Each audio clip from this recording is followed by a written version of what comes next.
In 2016, Hafthor Björnsson, one of the strongest humans on the planet, asked me to be his coach. And I said yes immediately. It's very, very helpful to have a coach here, Sebastian Oreb. Awesome to have you here, my friend. My pleasure. Helps a lot, and I think that, yeah, it's just awesome, you know. That should sound insane, because even a couple of years earlier, I wouldn't have had the confidence to say yes. He would have felt completely out of my league, and for most coaches, a question like that still would be. At that point, I didn't have the reputation, the platform, or the resume that I have now. I wasn't special or gifted. I was just a coach who had learned some very important lessons the hard way. The reason I could say yes with complete conviction was the lessons that I had learned from 3 of the best strength coaches in history, and their lessons removed the guesswork from my coaching. In this video, I'm going to teach you 3 of the most valuable lessons that I learned from Vermeil, Charles Poliquin, and Ernie Lilliebridge Sr, so that you can apply the same way of thinking to your own athletes or yourself and save yourself years of trial and error. Let's start with how I met Thor in 2016. A company called SodaStream contacted me about hosting a seminar with Hafthor Björnsson. Their goal was to invite a bunch of fitness influencers, run a live seminar, and generate exposure around the event. My wife and her sister were invited as guests, and SodaStream needed a facility and a co-presenter to help run the seminar alongside Thor. They asked me to be that person. They even paid me, and I would have done it for free, but don't tell them that I said that. They warned me beforehand. They said that Thor was intimidating, didn't speak much English, and that I'd likely need to take control of the entire presentation. I told them not to worry, I had it covered. At the time, my gym was a passion project that I completely overcapitalized in. Center insert for weightlifting. This is all going to be black rubber platform. This is where our monolift is going to go. All of our machines, everything like that. It's going to be in this section. Everywhere you see timber is going to be rubber flooring. I bought the best equipment that money could buy and nearly broke myself financially doing it. But that's a story for another time. What mattered was that my gym reflected exactly how I approached training. I told them that Thor didn't need to speak English. Once he walked into my gym, it would speak his language. And as for hosting the seminar, that's what I do. Thor walked in smiling. I showed him around the gym and explained the plan for the day. I'd done my research. I knew his numbers and what he was capable of. It was clear that he was relieved. All he had to do was stand there and be Thor, and I would handle the rest. During the seminar, we got to the bench press. I asked Thor how much he could bench, and he answered 230 kilograms. I turned to the audience and said, that's 5 blue plates on each side, plus another 5 kilograms. Hands up if anyone here can do that. Everyone laughed and shook their heads until my wife called out, you can. She was right. 230 kilograms was exactly what I just benched in competition. This wasn't planned. I wasn't trying to measure myself against a 6'9", 200 kilogram giant from Iceland. Out of the corner of my eye, I saw Thor turn and look at me. He raised his hand like he was a student in the classroom, and he asked, Sebastian, can I try this technique? That was unexpected, but I was pretty excited to teach Thor Björnsson my methods. I warmed him up, and right there in front of the group, he bench pressed 235 kilograms for 2 reps.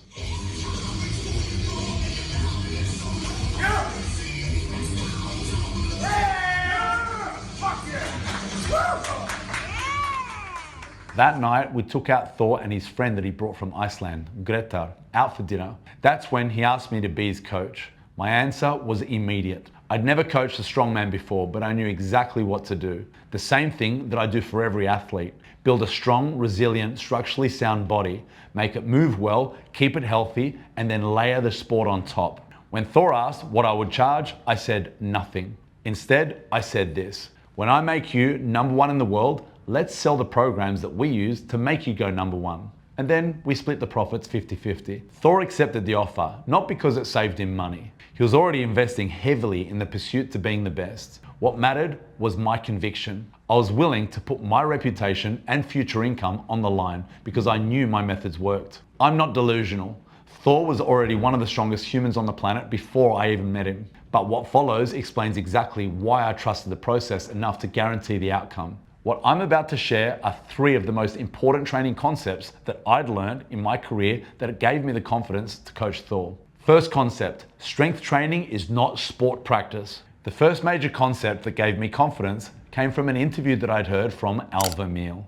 Al Vermeil was the strength coach for the Chicago Bulls during the Michael Jordan era. He also coached the San Francisco 49ers at the time that they won the Super Bowl. He's the only strength coach in history to hold championship rings from 2 different major league sports. He was asked the question, how do you train different athletes from different sports differently to each other? And his answer was, I don't. He went on to say that the job of the athlete is to get there the fastest with the most. The skills coach teaches the sport.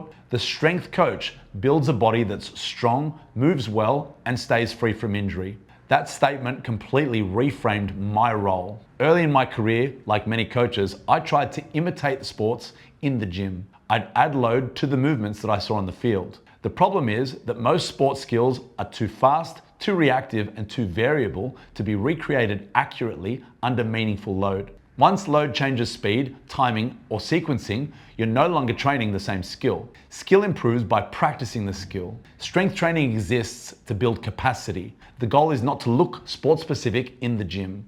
The goal is to build an athlete who can tolerate the demands of the sport without breaking. This lesson gave me so much confidence to trust that my job was not to coach the sport, but to build the body. Concept 2, structural balance and world-class program design. I learned the concept of structural balance years before I'd ever coached elite athletes. It came from one of my early mentors, Charles Poliquin. Charles taught me one of the most practical ways to think about exercise selection in program design. And it was this idea of structural balance. The bench press was the benchmark, treated as 100%. And then a range of other upper body lifts were expected to sit at certain percentages of the bench press number. For example, if the bench press was 100%, then a preacher curl was expected to be roughly 48% for 1 rep max, and a dumbbell external rotation was expected to be roughly 9.8% for 8 reps. There were many other upper body lifts with their own standards, all expressed as percentages of that bench press. The idea was that if any of those supporting lifts was significantly lower than its expected percentage, it would expose a weak point that could limit performance. Bring up that weak point and the bench press often improved without having to obsess over the bench press itself. The lower body followed a similar principle, but with its own set of rules. Rather than being anchored to a single lift in the same way, the focus was on achieving structural balance in musculature and strength so that no single weakness limited overall strength potential. Early in my career, I tested this concept aggressively with general population clients. I tested their bench press, identified their weak points, and then I ran phases where I'd focus heavily on those weak points, sometimes even removing the bench press entirely. I want to be clear here, that was my interpretation, not Charles's recommendation. At the time, I was trying to prove to myself whether those percentages and ratios really mattered. With beginners, it worked. Their bench press improved even without benching, because training age was low and almost anything productive moved the needle. As I started coaching stronger athletes, that approach stopped making sense. The more advanced the athlete, the greater the demand for specificity. You can't remove the main movement and expect it to keep improving at the highest level. Over time, I also moved away from chasing rigid percentages for another reason. At the highest level, perfect balance is neither realistic nor desirable. Elite performers are imbalanced by necessity. Whatever their main goal is, must be disproportionately developed compared to everything else. Structural balance still matters, but its role is not to force symmetry. Its role is to prevent weaknesses from limiting progression, while still allowing performance to be prioritized when it mattered most. After more than 20 years in the industry, the most practical way that I've found to apply structural balance was to use an 8-category model. For the upper body, we have the horizontal push and pull and the vertical push and pull. For the lower body, we have a hip dominant squat pattern, a knee dominant squat pattern, and then for the posterior chain, we have a hip hinge and knee flexion, which is the 2 main functions of the hamstrings. Structural balance is achieved by allocating an equal total number of working sets to each of the 8 categories. Applied consistently, this gives the greatest chance of building a body that is balanced enough to stay healthy, tolerate high training loads, and continue progressing long term. For most of the training year, equal emphasis across those 8 categories keeps the athlete resilient and capable. As competition approaches, specificity takes priority, and imbalances emerge naturally as a result of being exceptionally good at the task that matters most. Following this framework gave me the confidence that I could design world-class programs for anyone.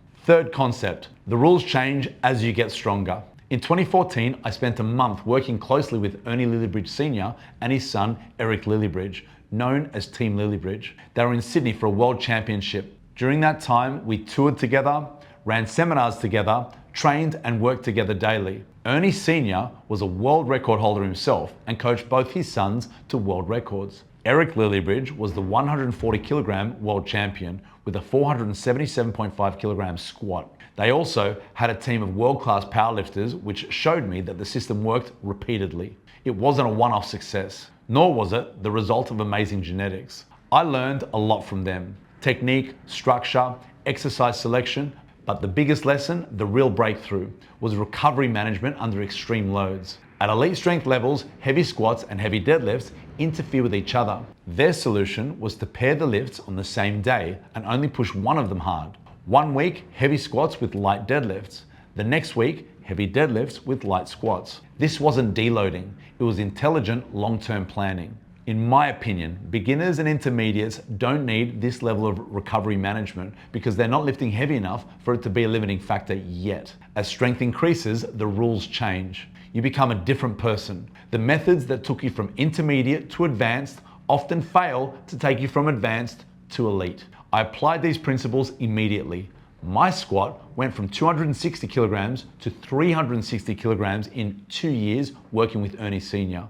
One of my strongest athletes, Alex Godly Strong Simon, was a super heavyweight. He became the #1 Australian powerlifter within 2 years of high-level strength training. He squatted 435 kilograms in competition and deadlifted 400 kilograms in training. This was a result of using those exact principles which gave me the confidence to work with super heavyweight lifters at the highest level. When I met Thor in 2016, he asked me one question: would I coach him to become the world's strongest man? I said yes. I told him that I'd make him stronger across the board and take him to the top of the sport. 2 years later, in 2018, he didn't just win the title, he won it.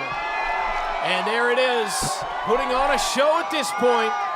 It is Hafthor, Julius Björnsson, and he's just gonna take it all in here.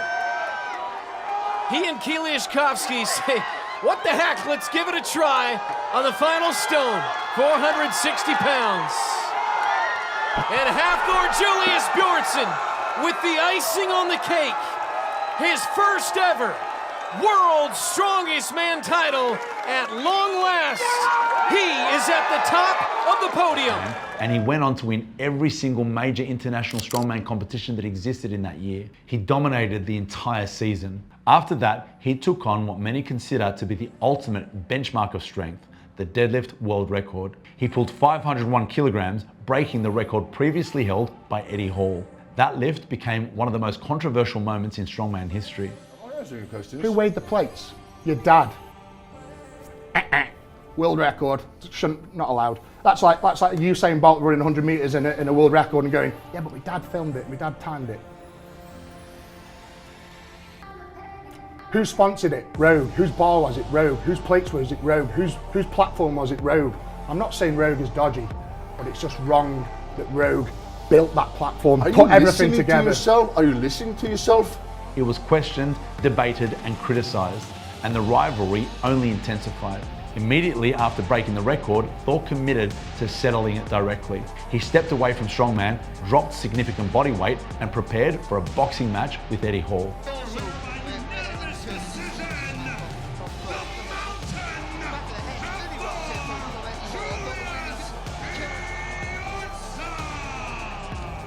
But the controversy around the deadlift never disappeared. Prove it. I can actually. Prove it. One day I will. 510 kilograms. Ladies and gentlemen, there it is! Wow!